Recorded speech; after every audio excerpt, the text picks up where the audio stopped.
Hello, everyone. Hope you're all having a great weekend. Welcome to another episode of Sunday Wellness by Policy Bazaar. Motherhood starts well before your baby is actually born. It's such a beautiful and transformative experience. I say this not just as your host today, but also as a mom of a 2-year-old.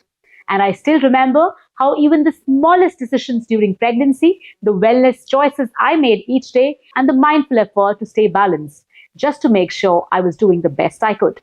That's exactly why we are here today to talk about how nutrition plays a crucial role in pregnancy and how to do it right without overcomplicating it. Whether you are in your first trimester or planning for a baby, today's session is for you. For us at Policy Bazaar, protection for women is a topmost priority, not just in terms of financial security, but also through supporting their health, well-being, and the life-changing journey they undertake. We are joined today by Mamily, a brand that offers personalized, expert-led pregnancy support for women through every stage of their journey. And today's conversation is even more special because joining me is someone who's helped hundreds of women navigate this journey and who recently went through it herself. Dr. Charu Arora, Senior Prenatal Dietitian from Mamily and also a new mom. Hello, Dr. Charu. Since you're a new mom yourself, I would like to ask you, and this is the first question I would like to take with you. There are so many aspects that one has to cover when you are a new mom. Can you name some of those important aspects where we take care of ourselves emotionally and physically? And I'm sure as a new mom yourself, you must have gone through this journey. Okay, so pregnancy I feel is a very, very beautiful journey. And it's a mix of a lot of emotions, especially for the first time moms. There is excitement, there is nervousness, and so much change is happening in the body, not just physically, emotionally also. So it kind of becomes overwhelming for a lot of people. And this I'm saying not just as a dietitian, but as someone who's gone through this process myself recently. And as part of my experience working with hundreds of women during their pregnancy, I feel the most important thing is to, take it a little slow and tune into your body right in the beginning of your pregnancy and not look at it as a competition or not look at it, as a test. And pregnancy should be seen, I think, as a beautiful journey. And it has its own physical demands from the body. You're growing a whole new human being. Yeah. So, of course, a lot is changing. And emotionally also it can be overwhelming. So, talking to the people who give you comfort can be your partner, can be your mother, can be your doctor, can be your dietitian. So I think that really helps you keep yourself calm and enjoy the process. Absolutely. So taking care of yourself emotionally and physically both are important. Yeah. Maybe you'll have to exercise depending on what your doctor prescribes. Yes. But we are, since I'm a new mom also, I remember during my maternity, I always wanted to do things the right way. Maybe eat right, not do something which the doctor said, not even tread on something which is slightly dangerous. So how do we keep a balance? What would you tell the new moms or, from a wellness point of view, how can we keep a balance, in making sure we do the right things, but still, not overstepping? So I think it's a very important question, Apeksha. And in today's world with so much social media, showing it's become an institute in itself. Things can be overwhelming. Things can be really overwhelming. And the day you see those 2 positive lines on the pregnancy test, there is this invisible checklist that comes up from everywhere. And, you have to do everything right. Correct. Eat a certain way, avoid things, sleep on time, feel that gratitude all the time. And young women are really feeling the pressure of doing things right during pregnancy. I think in my experience, there is no need to take so much pressure, first of all. There are some basic things that we should be careful about. Rather than striving for perfection, we should try to be consistent with the right habits, I feel. And the important things are, first is nourish your body the right way. And again, don't become obsessed with it. Yeah. Try that at least 80% of your meals are healthy, well thought of. You're not just putting anything in everything that comes in your plate. Then be regular with your medical checkups. Inform every small little detail to your doctor. Rest properly, hydrate well. I think these are the most important things that should be focused in any normal pregnancy. If there are complications or if there are certain issues, of course, there are extra, tips, extra recommendations. But for anybody who's going through a healthy pregnancy, this much is enough. And then fretting more than this is just not needed. I would like to ask you, since you're a doctor, that you'll know that while you're pregnant, people tell you 10 things that you need to do. You need to take care of this, and the doctor is also giving you advice. And your older people at home giving you advice. How does a woman just think through all of this, just keeping her calm? Please, that's the most important advice I would say, to everyone. Yeah. So see, Google is the biggest doctor now. Yes. And other than that, everybody in India is a healthcare expert. Yeah. So you have to filter. It's very important. You have to filter to whom you're listening to, what you're listening to. And during pregnancy, do not experiment with new stuff. Do not listen to hearsay, what your grandmother is saying or what your neighbor is saying. Yeah. I think you should trust your healthcare provider. And her word or your gynae's word or your healthcare provider's word should be the last thing that you should be following. Correct. If there are any doubts, reach out to the right source. Do not Google about it. Everyone is very careful about their, health these days. No one wants to put on extra weight, a lot of thinking Yes. through. So how do you say that, the right amount of nutrition also goes to the fetus, to the baby, while you're also not putting on extra weight? What are the food items, if I would say? Not gaining too much weight, I would say, is a very common concern with women these days. And some of them are even avoiding pregnancy for this reason because they don't want to actually not look a certain way. Okay. So it's very important to understand that weight gain is very crucial during pregnancy. It's important. You should not be scared of it. But what's important is to know that how much is healthy, how much weight gain is healthy. And that totally depends on your pre-pregnancy weight status. Okay. If you're somebody who's underweight before conceiving, then you have a different weight gain range for yourself. You can gain up to maybe 11 to 18 kgs is normal if you were an underweight woman when you conceived. Yeah. If you were normal weight, then we recommend somewhere between 11 to 16 kgs as normal. Yeah. And if you were already overweight when you conceived, then we're not expecting that you gain up to 16 kgs. It's going to harm the baby. Yeah. Then a normal range up to 7, 8, 10 kgs is good if you conceived at an overweight situation.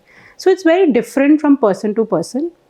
And one should not be scared of the weight gain. It should be done in the right way. Yeah. Personally speaking, Yeah. I gained a lot of weight. Yes. But I've tried doing, It takes little bit of time. exercise here and Yes, there. and I think it takes its it own. works out. Yeah. Yeah. I'm on this journey myself, trying to Yes, get back yes. to my pre-pregnancy weight. Yes. But you should not hurry. Hurry. Yeah. Yeah, you should do it the right way, slow and sustainable. There is no need to panic that now I am not my pre-pregnancy weight. Absolutely. Your body has done a very big task. It's going to take its own time to I come think back it's the to biggest normal. task, and like you Yeah. said, it's not a competition. So Yes. take your time, heal your body. If we stop comparing our journey to other people, you'll Absolutely. start enjoying the process. That is what. That's Absolutely. important. Yeah. Now there are phases in pregnancy, right? First trimester, second trimester, third trimester. Mums get hungry. You feel hungry, right? So how do you divide the kind of nutrition intake for these 3 trimesters? So the nutrition intake for all these 3 trimesters are different. Yeah. They're not dramatically different, but they're different. Yeah. Your eating should evolve across the 3 trimesters. So I tell all my patients that you don't have to look at pregnancy as one long phase. You have to look at it as 3 different phases. Absolutely. And the first trimester is all about just laying the foundation. Your baby is very tiny in the first trimester. You don't need a lot of food, Yeah. but whatever you're eating has to come from quality food. Yeah. So instead of focusing on the quantity, first trimester is all about focusing on the quality of food, getting the right amount of iron, folic acid, B12. Those are the important nutrients for the first trimester. And adjusting to the food aversions, the cravings, the hormonal challenges that are coming in the body. That's all that we should be worried about in the first trimester. By the second trimester, the body is more settled. The hormonal changes, they're more settled. Now the baby is growing a little more rapidly. And your energy levels are back. You feel less fatigued. The cravings are also more settled in by this time. So it's the second trimester when you should really focus on eating nutrient-rich meals, setting the right rhythm for the entire pregnancy. That's what the second trimester can really help you with. And third trimester is mostly about preparing for birth. Yeah. Your size is increasing at that time. You're feeling uncomfortable. Discomfort, lot There of is discomfort. yeah. There is constipation. There is heartburn sometimes. Yeah. So you have to change your meals accordingly. You have to eat light, small and frequent meals. And each day is a different challenge in the last trimester. Yeah, and food has to be taken accordingly. Then. When we discuss the first trimester, it's very important to understand, especially for women who have a lot of nausea, vomiting and all of that. What is the food intake, nutrition intake that they can do? Because they say in the first trimester, the baby needs to gain, the fetus Yes. needs to gain certain amount of weight, Yes. right? Yes. So how do you balance that while you are, So this is something that a lot of women struggle with actually. These vomitings and nausea can trouble some women a lot, and Yeah. some people don't even feel it at all. Yeah. Their first trimesters are very normal. Yeah. So for those who are undergoing this process, who are feeling nauseous and all, they should first of all not worry about not eating the right things. Your priority should be just to, get through the day. Eat whatever is suiting your body, rather than focusing on this is not healthy or this is healthy. Okay. And there are tips that can help you prevent this nausea in a better way. You first of all, you have to eat small and frequent meals. Just 2-3 bites in one go. Then don't eat something for 2 hours. Then again 2-3 bites. That really helps. Then bland foods can help. Something like crackers or a toast. Okay. Something that's not very spicy, that does not have very strong flavors. Something light. So yeah. bland food can help control the morning sickness, the evening sickness also. Basically, don't stay hungry. Don't stay hungry. Starving. Yeah, but eat mindfully. If you eat something that's very strongly flavored or it has a lot of fat, then that will increase your nausea. Okay. Then even cold foods help a lot. Something like a chilled coconut water or a scoop of an ice cream. Yes, I remember having a lot of coconut. Yes. So smoothies. Yes. Some cold beverages help you with the nausea problem. And what works best with my clients I've seen is ginger. Oh. You can just smell the ginger and can control your, the feeling of nausea. You can have some ginger candies next to your bed. This is a new thing. I didn't know about this. It really helps. Mint and ginger plays a huge role in controlling this feeling of vomiting and nausea all the time, that discomfort that happens in the first trimester. So that really works well. Ginger tea, ginger candies, just smelling ginger. Viewers listening to us, I think this is something new for me. I'm sure you'll also, get to know a lot of new things. So, Dr. Charu, what are some of the common deficiencies you see, pregnant women and how can they protect themselves from that? Okay, so nutrition deficiencies are very common in pregnancy, and you will see them even in women who are trying to eat very healthy. And this is something that's not talked about very often. The nutritional needs during pregnancy become very high, and sometimes it's just not possible to meet them only through food, and supplementation is required. And we know very well that all women are prescribed with iron, folic acid, calcium supplements just to make sure that those deficiencies do not exist. So the common deficiencies that we see, first of all, is iron deficiency, which is a very big issue in India, not just in pregnancy, otherwise also. Most of the Indian women are anemic, and this problem comes to surface mostly during pregnancy. So, Indians are vegetarians, and vegetarian diets are primarily lacking in iron. And even if we add the right kind of foods like garden cress seeds, dates, jaggery, green leafy vegetables, lentils, all iron-rich foods, even then meeting the requirement of pregnancy becomes very difficult. Absolutely. So the right supplementation is needed over there.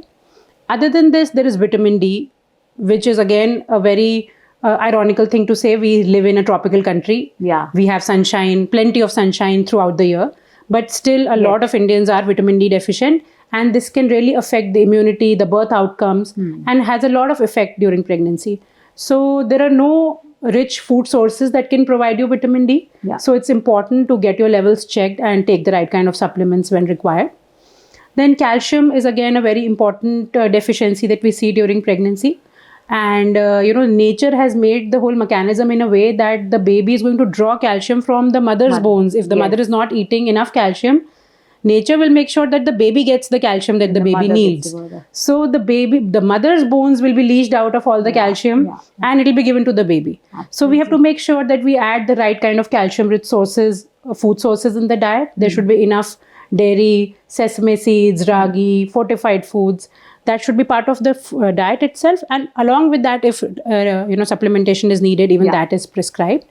Other than this, omega-3 is very important for brain development. Yes. So DHA and B12 is something that vegetarians struggle with. A lot of vegetarian women have B12 deficiencies during pregnancy. Have fish, omega. Yeah. So vitamin B12 comes only from non-vegetarian sources. Yes. So vegetarians struggle on that part also. So again, supplementation is required. Yeah, I completely remember that during my pregnancy, my doctor mentioned that I'm supposed to take a lot of protein, So, like you mentioned, a lot of superfoods that women should have. Is there a correct proportion, or do you think protein should be have more, or maybe carbs? How do you advise women to have their nutrition maybe? Okay, so see, the composition of protein, carbs and fats remains more or less similar of how it is before pregnancy or after pregnancy. The macronutrient composition of the diet doesn't need to change. Correct. But the demand for protein definitely is much higher during pregnancy. And so is the energy need of the body, that everything is higher. Yes. So in that ratio, you have to increase the protein requirement. Correct. And since you're developing a whole new life inside you, so many tissues are developing, the blood volume is increasing, the body is preparing for lactation also. Yeah. So protein is needed every day. And women who are already eating healthy before pregnancy, they don't have to worry much. They just have to make sure that a little bit of protein is added in every meal that they're eating. Okay. But those who've not been eating very healthy, they kind of struggle during pregnancy because thinking, meal planning, Yeah. adding those things in your diet is sometimes a challenge. But it can be easily managed through, a tailored diet plan, or just consulting somebody who can personalize it as per your cultural needs, Absolutely. your body's needs, your likes and dislikes. Also, personally, I was not told this by my doctors, but I get to hear that, many new moms or expecting moms are told to not have certain fruits like pineapple, papaya, and, even mangoes, I get to know. Is this true? Are you supposed to not eat all of this? I'm so glad that you've asked this question. And this is something that comes up so often. There are so many myths around eating these particular foods that you've mentioned during pregnancy. Papaya, I think, is the biggest culprit. Everybody has this thing against papaya. So yes, papaya, there are certain enzymes in papaya that can lead to uterine contractions. Okay. But those are restricted to raw papaya, Okay. which is not something that we eat regularly, at least in the Indian context. Yeah. And ripe papaya, on the other hand, is actually beneficial. It is loaded with the right kind of vitamins, fiber, it's good for constipation. But there is so much myth around it that women are so scared that doctors also sometimes tend to tell them, okay, don't have papaya, just because they don't want this entire conversation. A lot of scare around. So having ripe papaya is definitely good. There is nothing to be scared about. Raw papaya is a problem. So things like raw papaya salad or kache papite ki sabzi, those are the things that you need to avoid, especially in the early days of the pregnancy. Okay. Then next you asked about is pineapple, which is again very controversial. First of all, how many of us are daily consuming pineapple? Not all of us. It's not a regular fruit in every household. Then contains an enzyme called bromelain. Okay, it softens the cervix. Okay. That is why having too much of pineapple can actually soften the cervix and can harm the okay. But who eats too much pineapple in one go? That's also a very rare thing to do. So if you have 1 or 2 slices of pineapple, it's going to only benefit and not harm in any way. Okay. And, funnily, I get a lot of phone calls, panic phone calls sometimes by clients who tell me, I went to a friend's place, by mistake, I had a bowl of fruit cream that had 2 pieces of pineapple in it. Okay. What should I do now? Will it harm my baby? Should I go to the doctor? So there is nothing to panic about. Just 1 or 2 pieces or 1 or 2 slices are not going to harm you in any way. Mangoes in coffee also? Mangoes are definitely not. Okay. Mangoes, there is nothing to worry about. They're loaded with vitamin A. They have good fiber. If there are no sugar concerns, if you're not a gestational diabetic mom, then you can easily have mangoes. Okay. The best thing is to club it with the right kind of protein. So maybe as a mango shake, you club it with milk. Or you can have the right amount of nuts with it. So it will not allow a lot of sugar spikes happening in the body. But otherwise, I don't know why would anybody be scared of eating mangoes during pregnancy. Absolutely. And these are some of the biggest myths I think we are bursting on this episode of Sunday Wellness. I'll say nothing to be afraid of, all you moms expecting there. Moving on to our next question. So I had a lot of craving to have dark chocolates, and thankfully there was no case of gestational diabetes. So for moms who might, who are crossing that line or might incur gestational diabetes, what do you suggest to them? What should their nutrition be like? So gestational diabetes has become very common these days, especially because women are conceiving late, and because of our lifestyles. A lot of women are facing this sugar control issues during pregnancy, and it's not something to be really worried about. It can be easily managed through diet and a good lifestyle. The focus is to eat foods that don't lead to a lot of sugar spikes in the body. But how do you manage it with your cravings? I'm sure, there are a lot of cravings. There are a lot of cravings. See, and honestly, I believe that pregnancy cravings should be catered to. Okay. But not mindlessly. Yeah. Pregnancy is not the time to diet. But it's also not like an indulgence time ki you're eating anything and everything that you want to have, because that will lead to unnecessary weight gain. That can cause a lot of complications, like gestational diabetes is one of the complications. It can lead to high blood pressure. It can lead to delivery-related complications.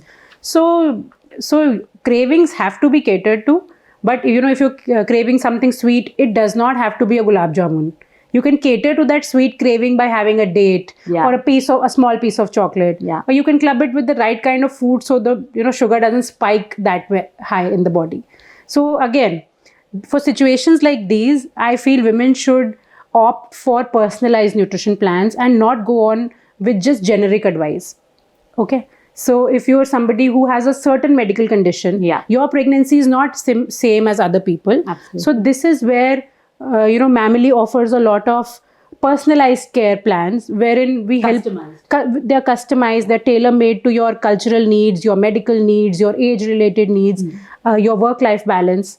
All that will be taken care of while the dietitian will plan that meal for you, and your cravings will also be catered to. Absolutely. A So- proper routine is very important when Yes, you're expecting. yes. And coming to a proper routine and wellness strategy, from a fitness point of view, there are cases where your placenta is a little lower, or, where doctors tell you do not exercise and yoga and all of that. Please don't get into it. So what would you advise? I know it's a case-to-case Yes. thing, but what is your fitness guide for moms expecting? See, a lot of moms and even their families are really concerned about workouts, during Yeah. pregnancy. And people feel it's safe to not do anything rather than trying something and, get harmed by it. Yeah. But on the contrary, I feel exercise and fitness can really smoothen your whole pregnancy journey. Correct. A little bit of, I would say, staying active and indulging in some kind of a fitness routine will help you feel more energetic, and will, help you deal with the bloating, constipation issues, with the backache issues, will help you sleep better, will also make the whole labor journey easier for you. So it's very important, I feel, to be physically involved in something during pregnancy. But having said this, each pregnancy is different. Yes. And there are some who have complications where the doctor tells them that you need to do a complete bed rest. Those women are not supposed to be indulging in workouts. And whatever you're doing with a normal pregnancy or with some complications, you should inform your healthcare team. Yeah. You should take their approval once. Something like a basic stretching, walking, some prenatal yoga.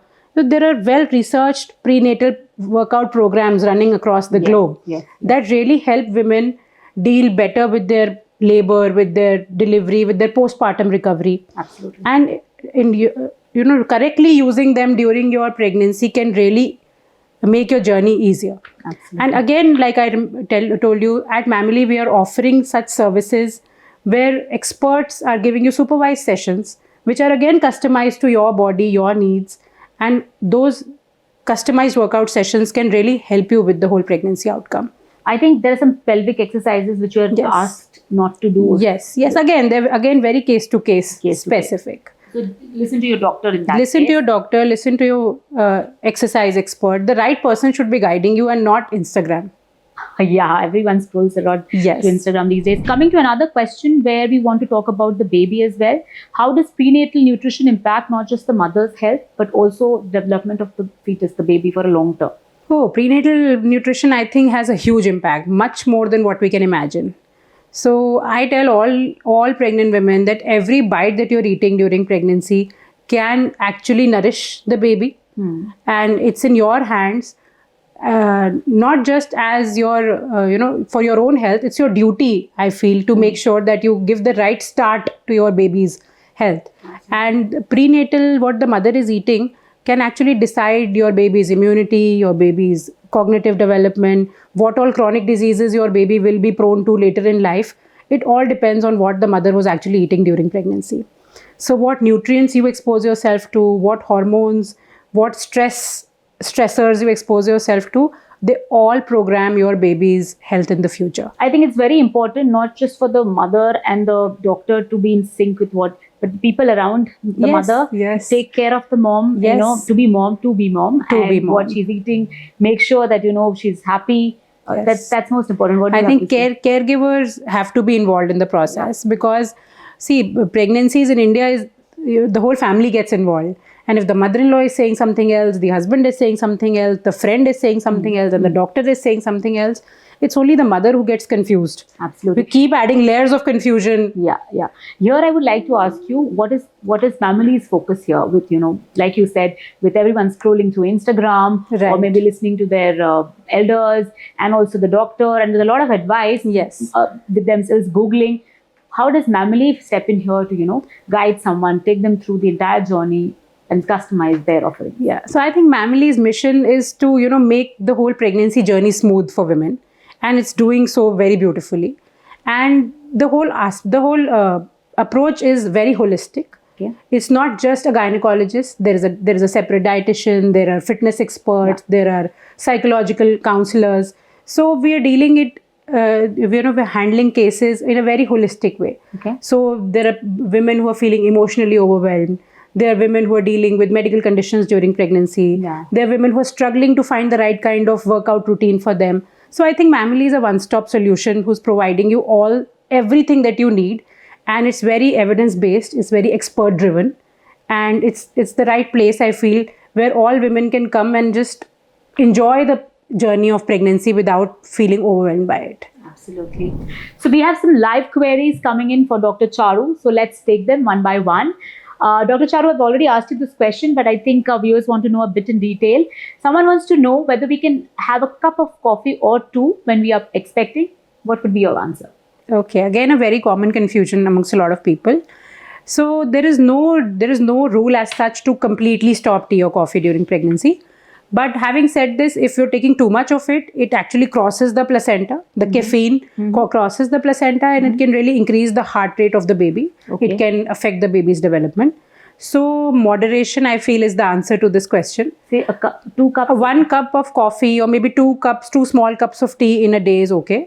Is okay. Yeah, but if you're somebody who's habitual of regularly having tea or coffee, pregnancy is the time when you need to control yourself. Stop yourself there. Coffee has more caffeine. Yes, definitely. Yeah. How you brew it, how you make it, if it's a cold coffee, it's a black coffee, all that also matters.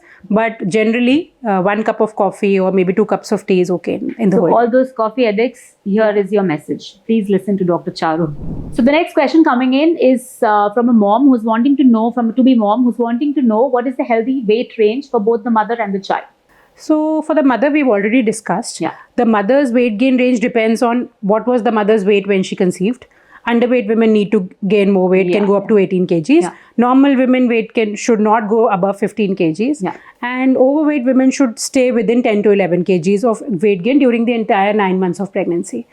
And for the baby, weight less than 2.5 kgs is considered to be low birth weight. Yes. And which can come with its own set of complications. And anything above 3.5 kgs is like a big heavy baby, which is also not a very healthy thing to do. Okay. So between 2.5 to 3.5 kgs is a healthy weight for the baby. So we have another question coming in from this viewer, and she's been a consistent viewer of our Sunday Wellness shows here.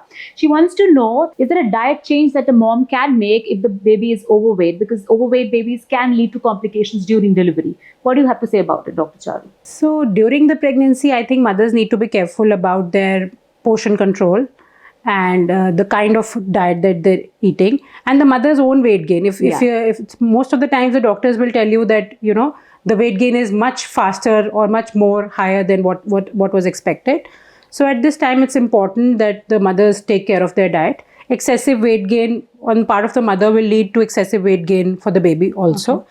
And then there are other reasons also. If the sugar controls are not good, mothers who have gestational diabetes often have babies who are overweight. Yeah. So I think a good diet control, a good glycemic control, and an active lifestyle can ensure that the baby's weight is right. So it's a myth, right, that you should give birth to a bigger baby? No. Of course, it's a myth. It's a myth. Yeah. And I want you to burst it in this episode of our Sunday Indians somehow believe that, the fatter the baby is, the healthier the baby is. That's not right, especially in today's world when, we are dealing with so many chronic health diseases around us. It's very important that your baby is in the right weight range, 2.5 to 3.5 kgs.